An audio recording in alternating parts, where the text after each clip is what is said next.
Picture this. It's the middle of the night. It's completely silent, except for the sound of a single dog howling. This long, sad cry. Well, according to folklore, there's a really chilling reason for that. It's said that a dog only cries like that when it sees the god of death. It means someone, somewhere nearby, is about to die. So today, we're going to go way beyond just jump scares and spooky ghosts. We're going to pull apart some really popular Hindi horror stories to figure out what makes them tick. What are the real, fundamental human fears they're tapping into? Let's dig in and find out what makes these stories so genuinely terrifying. All right, so our first story dives right into one of our most primal fears, the omen. You know, that creepy sign that tells you something awful is on its way. And the worst part, there's absolutely nothing you can do to stop it. The story drops us right into the dead of night, around 2:30 a.m. It's that kind of oppressive quiet where you can hear a pin drop. And a man is lying awake, completely unable to sleep because of this relentless, unnerving howl of a dog outside. It's a sound that just cuts right through the silence, and it feels, well, it feels deeply wrong. So it all starts with that one sound, that constant crying. But then a really disturbing memory pops into his head. Just 2 weeks ago, he heard the exact same sound right before his neighbor died unexpectedly. And that's when he realizes, oh no, this dog isn't just making noise, it's an announcement.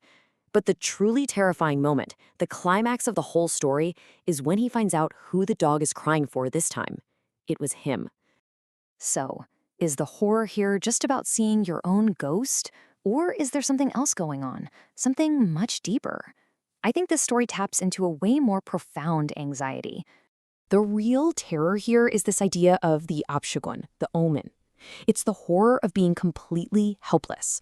That dog's cry stands for a fate that's already sealed. So the fear isn't just about death itself. It's about knowing it's coming for you and being totally, utterly powerless to do anything about it. Okay, so our second archetype is built on another fear we can all relate to, the lonely highway late at night. I mean, it's the perfect setting for all kinds of anxiety, right? The isolation, the darkness, and maybe worst of all, the strangers you might run into. The story sets the tension right away with this one simple warning. A taxi driver says it to his passenger, Sandeep. It's a simple command, but it is loaded with this unspoken threat. It just makes you immediately wonder what in the world is out there that's so dangerous. So the driver leaves, and Sandeep is just sitting there alone in the car. After a few minutes, a young girl just appears out of the darkness, waving her arms frantically like she needs help. Now, every instinct in his body is screaming at him to be a decent person, open the door and help her. But he remembers the driver's words. He stays put, and it's a good thing he did, because he finds out later that other drivers who did stop for this phantom girl, well, they were never seen again. And this is where the story gets really twisted, because it uses our own morality against us. The fear isn't just that there's some ghost out there. It's the absolutely terrifying idea that our own compassion, our desire to do the right thing, could be a fatal mistake. And that brings us to the Pret Yatri, the phantom traveler. This kind of horror story plays directly on our fear of being tricked, of being vulnerable. It suggests that when you're all alone, your best intentions, that simple desire to help another person, could be the very thing that gets you killed. Now for our last story. This one explores a type of horror that isn't really born from pure evil, but from this desperate, undying need for things to be set right. We're talking about the ghosts who cannot rest until justice has been served. A taxi driver hears this cold, chilling line from his mysterious late-night passenger. It just immediately creates the sense of purpose and threat. You know right away she's not just some lost soul wandering around. She is on a mission.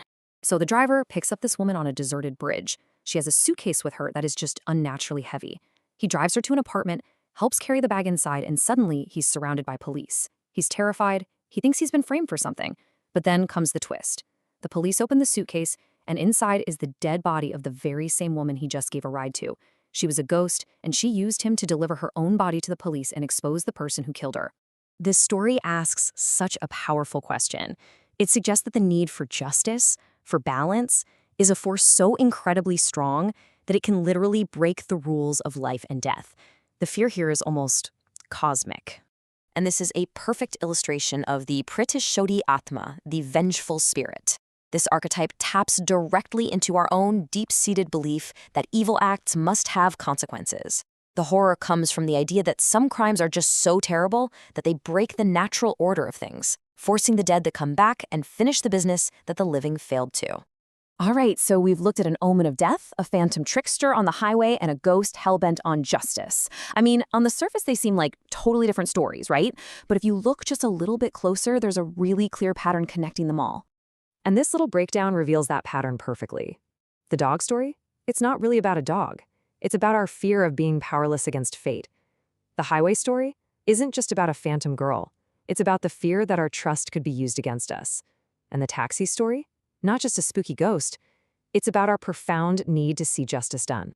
So when you get right down to it, the best, most effective horror stories don't actually invent new fears.